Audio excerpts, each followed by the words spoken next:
200,000 overwhelmingly positive reviews while only being released just 2 months ago.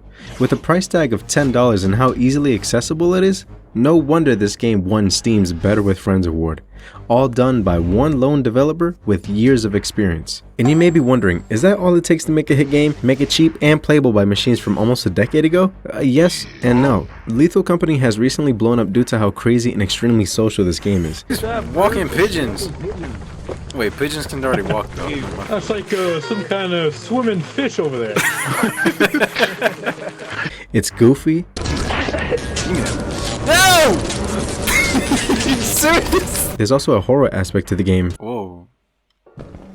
Hello? Oh, From having dark corridors, creatures, the ambience, especially the sense of urgency when you have to loot knowing you need to get back now.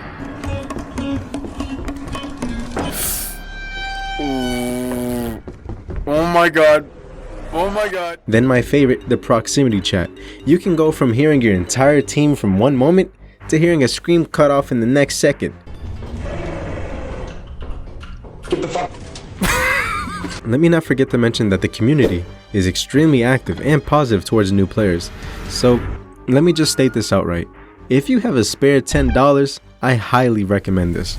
Now think of it like this. Lethal Company is like going to an event for the first time that's for like anime or gaming or whatever other hobby that you're into. It's always a bit awkward at first, but you'll always find that one person who completely relates to you. Then that person turns into 2, then 4, then into a whole group.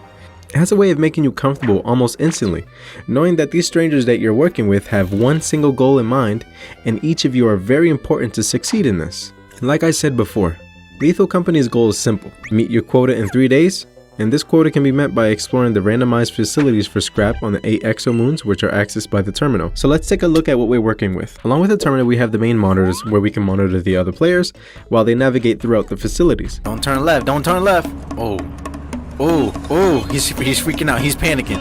He's panicking. It's like we're the all-seeing eyeball. The cool thing is that if any of the players decide to stay behind and stay at the ship, they can help by purchasing a walkie-talkie from the terminal and guide teammates to nearby treasures or away from potential monsters. This feature isn't even forced upon you or taught by any tutorials. It's just something you figure out and it works, kind of like real life. Not only does this help with the immersion, this helps with the trust in your team, unless you're a troll of course, where they know that their lookout can make things much easier for them or harder. Scared and hungry, over. Acknowledged. Over. Also acknowledged. Over. Then we have the outside camera monitor for outside, where you can see who's outside your door waiting to be let in. Now, I can't forget the most important screen, the screen that displays the amount that we've made and the quota required. This will help players by doing a little bit of math, so when they turn around to look at the scrap and press the right mouse button, it'll display the amount that they currently have and compare that to the quota. Now, if we look back at the terminal, we have a few options for moons. But if we're wanting to make more money, we have to spend more money to land on the more dangerous moons. So once you choose a moon, you'll eventually land on it, get sorted, and navigate to the abandoned facility. Then you'll start searching for any material, scraps, or toys. Anything apparently. So once you and your team enter the facilities and survive, you'll probably have enough scrap to sell.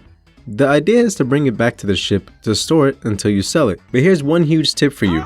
Pause. Hold on. Pause. I highly suggest you keep it there until your 3rd day, as I've come to notice that whenever you sell for less if you sell earlier than the last day. Do the same thing again for a few more days, and on the final day, bring it all back to the company to turn it in to meet your quota and to earn some extra cash. If you've built up enough cash, you can use the terminal to access the company store and purchase other moon landings, equipment, and other suit designs. But be mindful that the equipment that you purchase can be lost as soon as you die, or even if you drop it in turn for valuable loot. I recommend getting the Honda HID lamps. It's worth it. Oh, and bring a shovel to put those monsters 6 feet under the slumber with. What?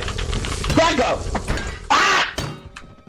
Once your quota is met and your 3 days are up, the quota is raised up and you're to do that all over again. It's basically rinse and repeat, unless any future updates change this formula or include any new gameplay or modes. Now from what I noticed, each of the moons are usually the same except for the randomized weather conditions, with the eclipse being the worst one. Every moon also has a set difficulty up to S+, which can dictate the monsters that you deal with and how many of them as well.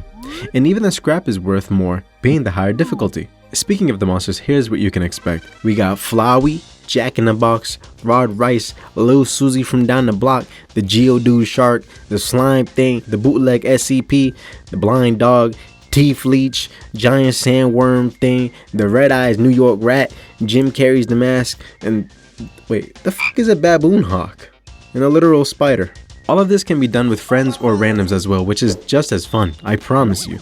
Now, I don't usually play online, or even with randoms at that, not since GTA 5.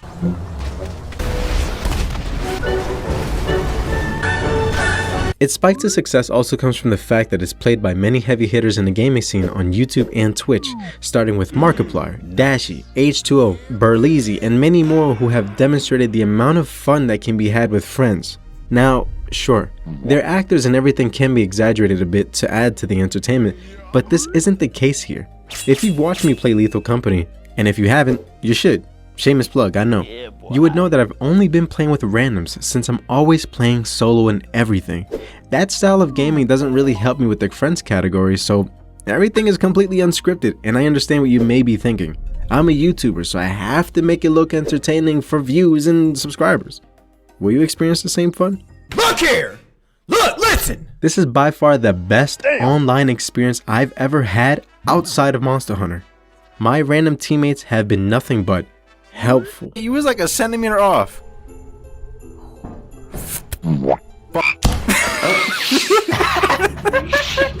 Dude, did they all die?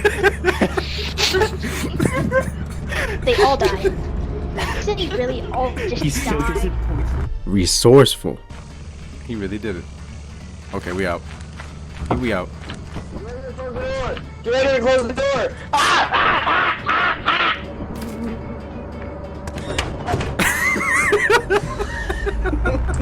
And encouraging. Holy f***, he's so fast. Alright, let me know when you want me to go. Go, I'm looking.